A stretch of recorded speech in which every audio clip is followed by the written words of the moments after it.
Good morning. Today we will discuss equilibrium diagram and classifications. The content for this presentation is equilibrium diagram, how to plot equilibrium diagram, what are the precautions taken during the plotting or experimenting the equilibrium diagram, and then types of phase diagrams. What are the different types of phase diagrams are there? We will discuss all these in lecture number 12.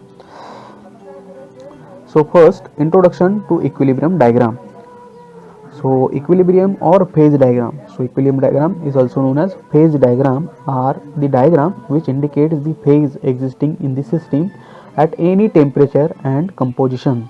Okay, means what is indicate? It indicates the phases. Okay, we already seen the phases in the system at any temperature and composition. Means at temperature and composition scale we will observe the phases of a system. Okay, the coordinate system for the binary phase diagram uses temperature as a ordinate, means y-axis, and weight percentage of second element as abscissa on x-axis. Means on y-axis we have temperature and on x-axis we have the percentage of second elements, means composition of second element on x-axis.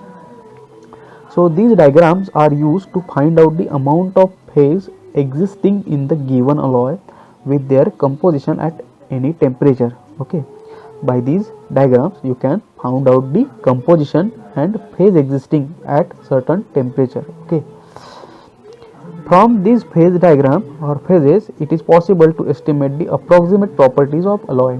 Okay, for example, this is our phase diagram. On phase diagram this is y-axis and this is x-axis. On y-axis what is there? Temperature is there. Okay, and on x-axis there is a composition. Okay, on x-axis there is a composition and y-axis there is a temperature. Okay, and for example we have such type of system. Okay, this is for example. Okay, don't take it seriously. And on this scale you can see such type of system is there, for example. Okay, and above that point, for example, above this line, okay, above this line there is liquid state, below this line there is a solid state, and in between there is liquid plus solid state. Okay, so by these diagram what you can say, for example, above this range of temperature, there is liquid state is present. Okay, by these temperature and composition you can say, for example, at this temperature and composition you can say the phase of this system will be liquid state, and that you already know the properties of liquid metal and you can state the properties of liquid. Okay, and for example at this temperature and at this point you can say the phase of the system may be at solid state, means phase is solid, and you already know the properties of solid at this temperature, at this composition. This is the composition also present. For example, this is percentage of carbon. So here less percentage of carbon, here less percent of carbon is there, means the properties of material or material is at ductile state. Okay, and after that point the material is at brittle state or material is hard. Okay, as compared to the lower amount of carbon. So by observing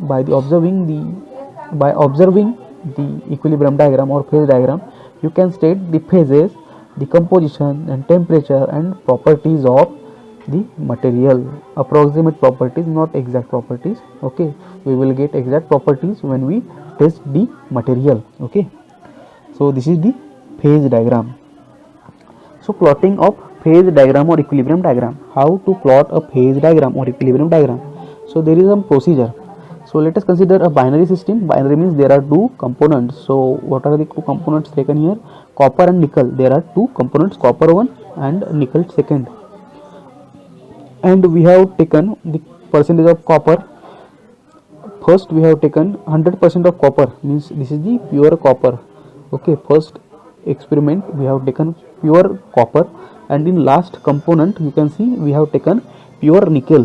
In between what we have done, we have increased the amount of nickel percentage in this system.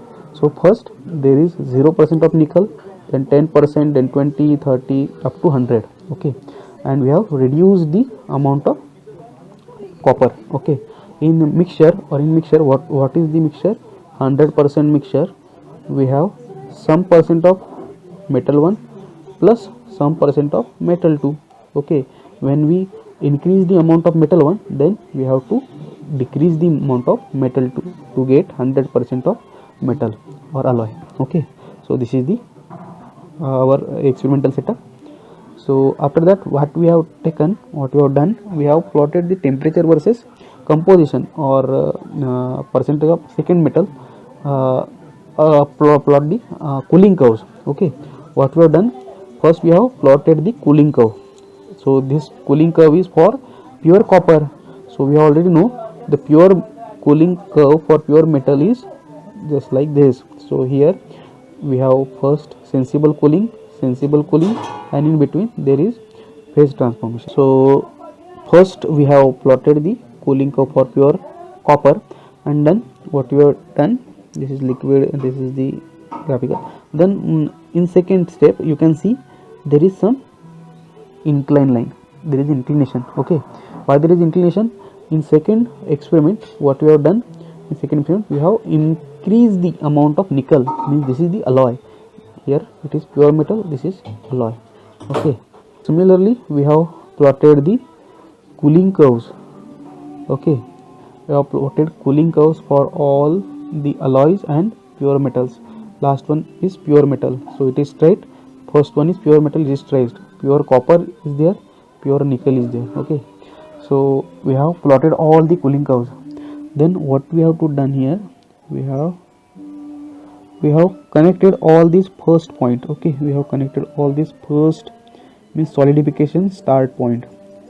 So we have drawn a smooth curve here, and next we have join all these points, that is solidification stop or end point. Okay, so we have joined all these points. So after joining these points we have got a line, and we have here a shaded area. So in this area you can see, in between this area we will get liquid plus solid state, and above there is liquid and below there is a solid. You can see here what we have done. So we have done like this. Okay, so the bottommost line is solidus line. Why this is solidus line? Below this line there is complete solid material is there, and this is liquidus line, means above this line there is a complete liquid is there. Okay, in between there is solid plus liquid region, means in between you can have a liquid plus solid state. Okay, so this is the equilibrium diagram, how we plot equilibrium diagram. So equilibrium diagram is plotted by using number of cooling curves. First we plot number of cooling curves, and then we have joined the solidus lines, solidus points and liquidus points, means where solidification start and where solidification end. We have joined all the point, and we have drawn a smooth curve there, and after joining the smooth curve we have got the equilibrium diagram. Okay, this is the phase diagram or equilibrium diagram. So this is solidus line and this is liquidus line. So this is our complete phase diagram. Okay, so here the representation of phase diagram. Okay, this region is liquid plus solid region, this is liquidus line, topmost line, this is solidus line, in between this there is liquid plus solid region, below you can see this solid, above liquid. Okay, so this is how we plot the equilibrium diagram or phase diagram. The liquid and solid regions are separated by two phase region where both the phases coexist. The boundary between two phase region and the liquid is called liquidus line, we already seen, and the boundary between the two phase region and the solid called solidus line. The solvus line. In the solid state phase, boundary between the terminal of solid solution and two phase region is solvus line. So following precautions are taken to determine the cooling curve. Local fluctuation in the temperature should be avoided. Okay, means fluctuation of temperature should not be there in the furnace. Okay, then for the achievement of near equilibrium condition, the rate of cooling must be slow as possible or as feasible. Okay, so cooling rate must be as slow as possible, okay, to achieve the equilibrium condition. To reduce the supercooling, the molten alloy should be stirred for uniform temperature. So proper stirring should be there to for the uniform cooling or uniform heating or uniform temperature. Okay, if you don't stir the solution, then ununiform cooling will be there. Okay, the composition analysis must be accurate. Okay, means temperature and composition of material accurately be measured. Okay, then no contamination must be occurred from crucible and thermocouple. So crucible means where the melting is taken place, and the thermocouples means temperature measuring device is there, thermocouple. Okay, so no contamination means no contamination or no other foreign particles or ingredients mistakenly added in the mixture. Okay, so because of that the composition may vary and we will get different